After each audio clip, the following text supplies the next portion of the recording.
Hello friends, welcome to जानी talks. तो आज की इस वीडियो में हम डिस्कस करने वाले हैं साइंस और एनवायरमेंटल साइंस के बहुत ही महत्वपूर्ण प्रश्न जो कि आपके आने वाले कॉम्पिटिटिव एग्जाम एचपी पुलिस और एचपी फॉरेस्ट गार्ड के लिए काफ़ी हेल्पफुल होंगे। ये जो सीरीज हमने शुरू करी है ये इसकी 49th क्लास है। अगर इससे पहले 48 क्लासेज आपने नहीं देखी हैं तो आप हमारे चैनल की प्लेलिस्ट में जाकर देख सकते हैं और अपनी तैयारी को बूस्टअप कर सकते हैं। दोस्तों, मेरे पास 1500 साइंस के क्वेश्चन की PDF है। अगर आप उसको परचेज करना चाहते हैं आपको बहुत ही कम कीमत पर आपको मिल जाएगी। आप स्क्रीन पर दिए हुए नंबर पर हमसे कांटेक्ट कर सकते हैं। तो दोस्तों चलिए शुरू करते हैं पहले प्रश्न से। पहला प्रश्न है, अस्थि में कौन सा लवण सर्वाधिक पाया जाता है? तो दोस्तों अस्थि में जो सर्वाधिक लवण होता है वो पाया जाता है कैल्शियम फॉस्फेट। तो इसका ऑप्शन ए जो है वो सही हो जाएगा। और बात करें सोडियम क्लोराइड की दोस्तों, तो ये है समुद्र का जो नमक जल होता है उसमें पाया जाता है सोडियम क्लोराइड लवण।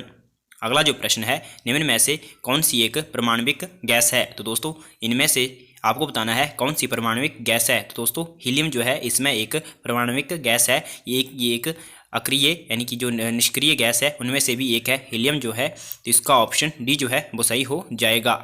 अगला प्रश्न है, मानव शरीर में हीमोग्लोबिन का कार्य क्या है? तो दोस्तों आपको बताना है मानव शरीर में हीमोग्लोबिन का क्या कार्य है। तो दोस्तों हीमोग्लोबिन का जो कार्य है मानव शरीर में वो है ऑक्सीजन का परिवहन करना। तो इसका ऑप्शन ये जो है वो सही हो जाएगा। और दोस्तों जो हीमोग्लोबिन होता है ये लाल रंग का एक वर्णक होता है हमारे ब्लड में। ऑप्शन ए इसका सही हो जाएगा। अगला प्रश्न है, वैश्विक तापन के फलस्वरूप हो सकता है? तो दोस्तों वैश्विक तापन यानी कि जो ग्लोबल वार्मिंग होती है उसके कारण समुद्र तल में वृद्धि हो सकती है, फसल के स्वरूप में परिवर्तन हो सकता है यानी कि तटरेखा में भी परिवर्तन हो सकता है। तो इसका ऑप्शन डी जो है वो सही हो जाएगा। उपरोक्त सभी ग्लोबल वार्मिंग से ये सब कुछ हो सकता है। ग्लोबल वार्मिंग की जो मुख्य गैसेज हैं जैसे कार्बन डाइऑक्साइड वगैरह, वाटर वेपर्स वगैरह।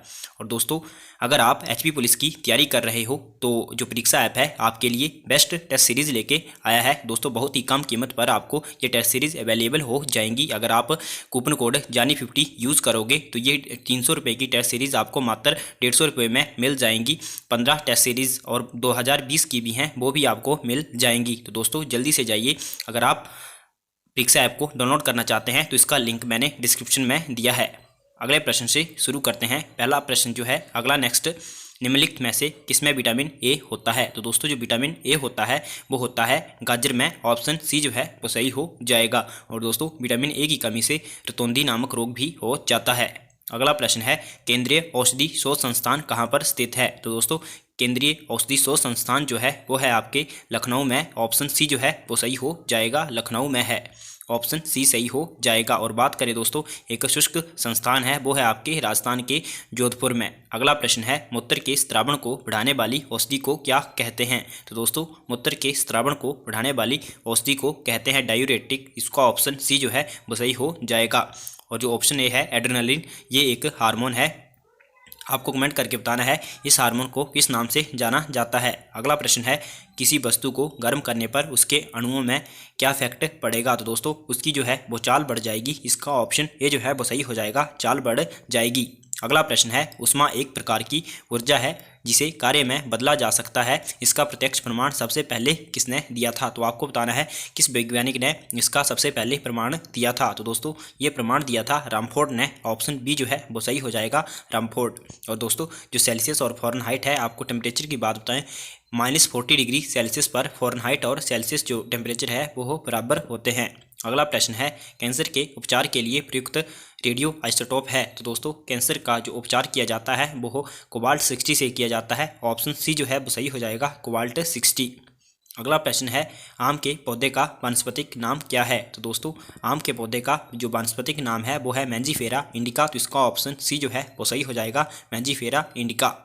अगला जो प्रश्न है, पीत ज्वर किसके द्वारा संचारित किया जाता है? तो दोस्तों जो पीत ज्वर होता है वो एडिस के द्वारा जारी यानी कि संचारित होता है। तो इसका ऑप्शन ये जो है वो सही है, इसका जो वाहक है वो है एडिस।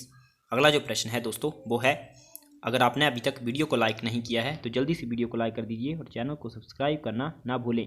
अगला प्रश्न है, हम रेडियो की मुंडी घुमाकर विभिन्न स्टेशनों के कार्यक्रमों को सुन सकते हैं, यह संभव है? दोस्तों ये जो संभव होता है ये होता है अनुनाद के कारण। तो इसका ऑप्शन सी जो है वो सही हो जाएगा, रेजोनेंस के कारण।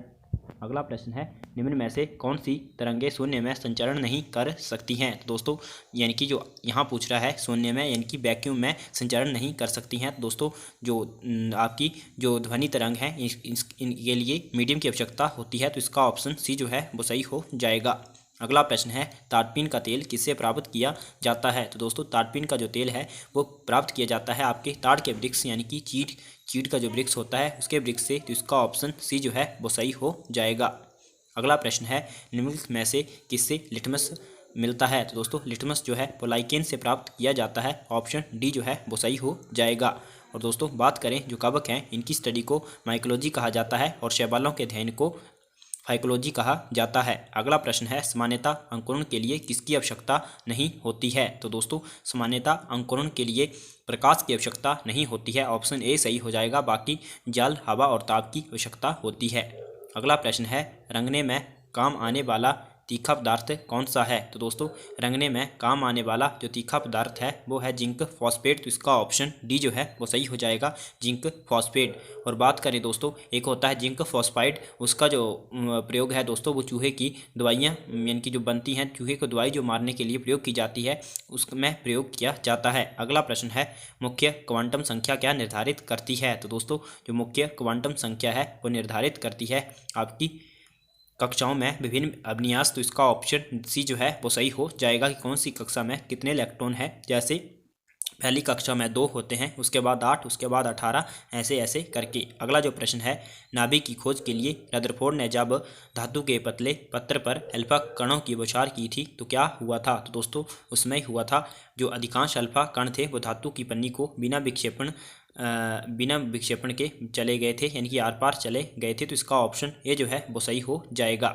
अगला प्रश्न है, निम्नलिखित में से कौन रेडियो धर्मी पदार्थ उत्सर्जित करता है? तो दोस्तों अल्फा कण, बीटा कण और जो गामा कण होते हैं ये तीनों ही रेडियो धर्मी पदार्थ उत्सर्जित करते हैं, तो इसका ऑप्शन डी सही हो जाएगा, उपरोक्त सभी। अगला जो प्रश्न है, पृथ्वी की आयु का आकलन किया जाता है? तो दोस्तों पृथ्वी की आयु का जो आकलन है वो किया जाता है यूरेनियम डेटिंग विधि से, ऑप्शन ए जो है वो सही हो जाएगा। और दोस्तों कार्बन डेटिंग विधि का प्रयोग किया जाता है, जैसे जो जीवाश्म वगैरह होते हैं उनकी आयु या फिर अवधि का पता लगाने के लिए कि वे कितने पुराने हैं। तो दोस्तों आज की वीडियो में इतना ही। आपको वीडियो कैसी लगी कमेंट करके ज़रूर बताएं। Thanks for watching, God bless you all.